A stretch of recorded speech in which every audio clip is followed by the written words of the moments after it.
YouTube, it's Erin, and I am the Handbag Housewife, and I'm back again with another video. Today's video is, I don't know, it's hard. I will just say that. I am frustrated. I am flabbergasted, and I am stunned that I'm having to deal with something like this yet again. But that is the risk we take in buying pre-loved goods. And what, may you ask, am I talking about? I am talking about getting a bag that has been authenticated. Yes, you heard that right, authenticated. And then when I go to re-authenticate it, it turns out to be a fake. So I have a lot of information to share with you today. I've been doing my research since this happened to me yesterday. And before I start out with any of it, I would like to go ahead and just summarize some situations I have found myself in the past. First of all, I have received a Marc Jacobs Mini the Tote Bag. Not this one. This one is 100% authentic. I bought it from an authorized retailer. I've received a counterfeit one from Vestiaire Collective that went through their authentication. And I was able to determine that it was not authentic by comparing it to the ones that I had purchased, like this one, from an authorized retailer. And I did a whole video series playlist on that topic, so I can link my Vestiaire Collective playlist down below. I've had other issues with Vestiaire Collective, and those have happened more recently, and I am now done purchasing from them. I will not purchase from them anymore. They have missed major undisclosed damage in their in-house examination of the handbags that I've purchased, and they've also sent me a fake, which they later reconfirmed my findings as that item being a fake, and that was the Marc Jacobs Mini the Tote Bag. I have been able to get my money back with regards to Vestiaire Collective, but it has been a very stressful thing to deal with, and I don't want to deal with it anymore. So there's another company on the chopping block today for me, and that is Poshmark. Poshmark just authenticated a fake and sent it to me. And that fake was going to be an unboxing this week, and it is no longer going to be an unboxing this week. It's going to be more of a show and tell, an informational video to show you the differences that I have found with my untrained eye between a fake and then also the real thing. So this is the beauty that I'm not keeping because she's not real. And I'm telling you at a glance, I could not tell the difference. I can't tell the difference in the feel, although I've never felt Fendi celery leather, which is what this is supposed to be. It's a beautiful kind of pebbled or grained type leather. The one thing that felt a little bit off to me with this bag to start with was the handle. It almost feels a little sticky, but I wasn't too deterred by that because my Louis Vuitton little key clays are starting to feel a little sticky in the inside. And I wondered, well, maybe the person who had this before used it with lotion on their hands or something of that nature. There is so much to tell you about this little bag, so stay with me because I think you're going to be interested to know the whole story. So I found a beauty just like this on Fashion File, and it was the next size up, although they had it mislabeled as the mini, and I was captivated by it. And so when I was scrolling Poshmark and I saw this one, I started communicating with the seller. The Fashion File one had some wear on the corners, and so I asked the seller for photographs of the corners, and she graciously sent them to me, and this one looked near perfect. I also asked for extra pictures of the hardware because the Fendi hardware is known to get scratched on the plate and also on these bits that go through. And so she sent me the pictures I asked for, and I was happy with what she sent. I also looked at inside pictures of the bag, and the bag looked to be in beautiful, pretty much unmarred condition, especially considering it has this light suede-like material on the inside. I'm not sure that it's suede. Honestly, it kind of feels like microfiber to me, although I think it's supposed to be suede. When I looked at photographs on Fashion File of the real deal, they looked the same on the inside. So I submitted this, like I do with all of my Poshmark and Vestiaire Collective purchases, to Authenticate First to see if it was authentic, but I was sure it was authentic. I was already planning a spot for it on my shelf, and within an hour, maybe 2 hours, they got back to me and said it was fake, and my jaw dropped. I mean, I was astounded that this is a fake. And so my first thought was, well, maybe they made a mistake. I mean, Poshmark authenticated this item, and I started doing some research. So when I was speaking with my friend Amy about this, she was telling me about a gal who has a channel, and it's called Bargain Hunting Blonde, and then another gal who has a channel called She's the Posh, and I'll link both of their channels down in the description box. Bargain Hunting Blonde did a video about a bag she submitted to Fashion File, which was determined to be fake, and that was a Givenchy Antigona. She had had it for, I believe, 4 or 5 years and purchased it from the Real. Upon the news that her bag was fake, she went back to the Real and they ended up reimbursing her for the full amount plus a $75 amount because Fashion File had charged her that whenever they determined that the bag was fake. She got the item re-authenticated like 3 times, and it was authenticated or not authenticated as a fake every time. And the Real did give her her money back, but they proceeded to relist that item and not disclose anything. They used the original pictures from 4 years previously and listed it for, I think, around double the price she said. I can't remember whether she said she got it re-authenticated 3 or 4 times, but one of them was an in-house and the other ones were by photographs. And of course, the Real examined it in-house.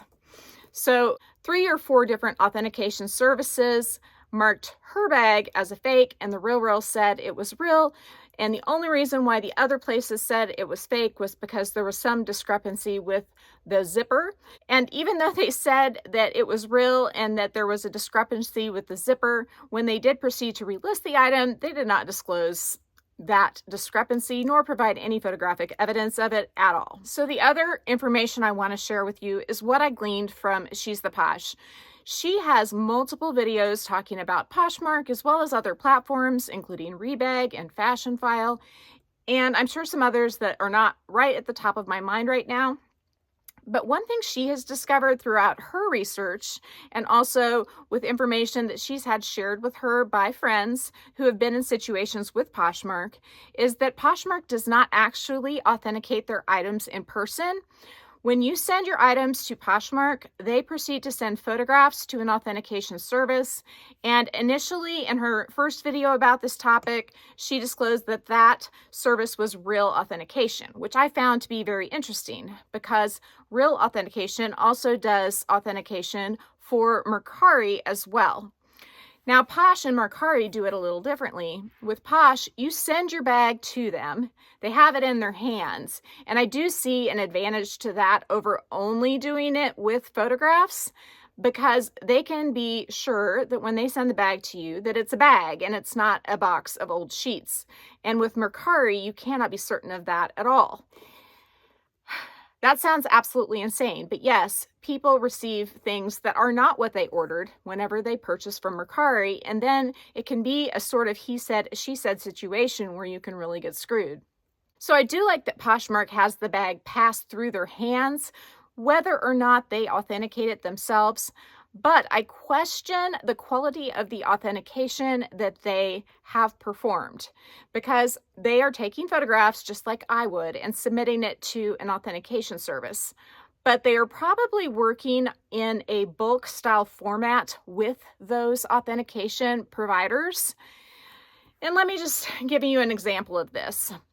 With Mercari, when you provide the photographs, Real Authentication will authenticate your handbag, and Real Authentication provides a certificate that is passed on to the eventual purchaser of that bag. So in the future, they can go back to that authentication. I think there's a QR code on it, and they can see all the pictures of the bag you purchased as they were shown on Mercari and also submitted to Real Authentication at that time. That's very handy in the future if you were ever to have an issue regarding authentication. When you submit your bag through Poshmark, though, you don't get anything like that. You just get the assurance that it was inspected by somebody whose signature is on a card, in the box where you unpack the bag, and it's a very generic card. It's just, this item was inspected or authenticated by, and then there's a line and they sign their name and you can't read it. And there's no certificate and there's no anything else at all. And so to me, that's not the same level as what you get from Mercari, even though you can at least be assured you get a bag in the box that arrives at your door.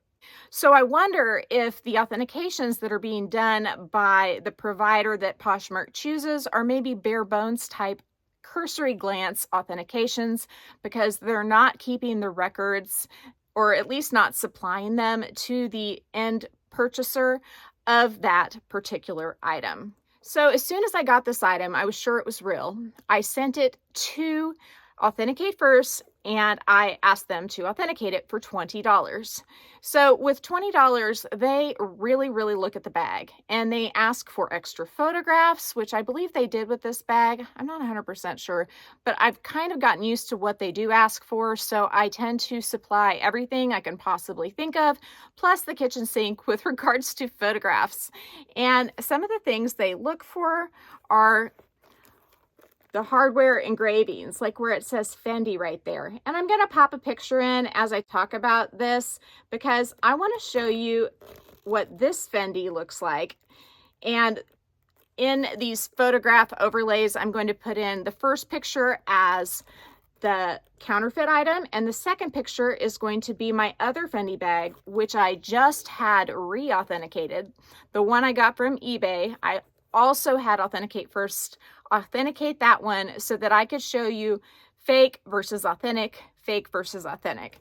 So they look at the hardware engravings, and some of the places that Fendi puts hardware engravings on the Peekaboos include this spot on the handle. And so I took photographs of my real Fendi Peekaboo, which is this little gorgeous beauty in the color soap with the rose gold hardware. I took pictures of her engravings versus the engravings on this counterfeit bag. So another part that they like to see is the made-in stamps, which I have found on the interior right there. And I will show you again the fake and then the genuine made-in stamps. Now on my rose gold and soap colored Peekaboo, there's also a smaller plaque, nothing like what is here for the Celleria version. All the Celleria versions, I believe, are numbered and they have this special plaque, but I do have a Celleria photograph that I got from Fashion File to show you how this counterfeit one looks compared to their photo. And you can see differences in the font on those two. The other things that they chose to look at were things like the serial code, which is inside this pocket. And again, I'm going to overlay the photographs that show you the serial code on this counterfeit bag versus the serial code on my rose gold colored Peekaboo. And then the other thing that came to mind is they always ask for the black tag, the front and the back. And as you can see in the counterfeit photo, they kind of cut off the numbers on the tag, and also the embroidery on the Fendi itself is different. When I got the bag back out and started examining it, the difference in the embroidery was the first thing I saw, and so I immediately got out my Baguette bag and looked at it, and I looked at my Mia chain tote. My Baguette has been authenticated in-house by Rebag. My chain tote has been authenticated by Authenticate First, and I noticed that with regards to how the Fendi is stitched on each of those tags, that every single one of my bags is different. So I wouldn't say that even though this Peekaboo is different than that Peekaboo in terms of how that Fendi is stitched, that that is a reliable source. But I also did notice, again, the differences in the font. When I asked Authenticate First what was the reasoning beyond them determining that this bag was a fake, they told me that the font and the stamping were things that they could tell as well as others, and they didn't list the others. Now, I did ask Authenticate First if they would provide me a certificate complimentary so that I could share all of this with you. And I'm going to put the certificate in so you can see what you get if you purchase the certificate. I believe it's $10. And then you can also get a written letter, which you could provide to eBay or Poshmark or wherever you might need to for $35 if you really get into a battle. I don't anticipate I'm going to get in a battle with this bag with the certificate that I have to prove that it is counterfeit. I do believe that Poshmark will accept the return, but I'm currently in a review process with them. And so I have to wait and see what they're going to tell me to do. I seem to have been unfortunate a lot lately, and I'm still in a holding pattern with regards to this strap, which I purchased from a seller from Japan off of eBay. Now, eBay did not authenticate this item. They do not authenticate straps, but I sent it to Louis Vuitton for a repair, and they sent it back and they told me that it was a product not made by them. So I'm waiting on PayPal to help me with the resolution because unfortunately I did not discover this till just after the 30-day window that eBay offers in terms of their authenticity guarantee. However, I am definitely within the PayPal window, and so I went ahead and submitted a claim with PayPal. If they don't take care of me, I will go on and submit a claim with Citibank, which is the credit card I used to buy this strap. The seller graciously accepted my request to return the item, but since I have a claim with PayPal, I have to wait until they tell me to ship this back to them. So with all of this, I can tell you, I think I'm done buying from Poshmark, in addition now to Vestiaire Collective as well. I don't plan to purchase any more from other sites like Depop or Mercari. I don't care how good the deal is. I'm going to just stop looking there. I do trust Rebag. I trust Fashionphile, and I also trust eBay. Now, you might say, well, that strap you just showed was from eBay and it was counterfeit. Well, that strap did not go through their authentication process at all. Their authentication process is pretty in-depth. They do it in-house. They have a team of in-house experts. I have been contacted for issues regarding condition that don't match the description, which is something that Poshmark would never do. And so not only in addition to the authentication services they provide, but then they also check to make sure your item matches the description. And they have a 30-day window where if you do have a problem that they missed, that you can contact them and work with them directly. You would send the bag back to their team at the Authentication Center, where they would verify whether or not that problem was there, and they would help you, or they would have you keep it. But they are great to work with, and the stress level I feel with eBay is much lower than the stress level that I'm currently feeling with Poshmark and that I recently had with Vestiaire Collective with regards to the mini mama baguette that I got with the major condition issues.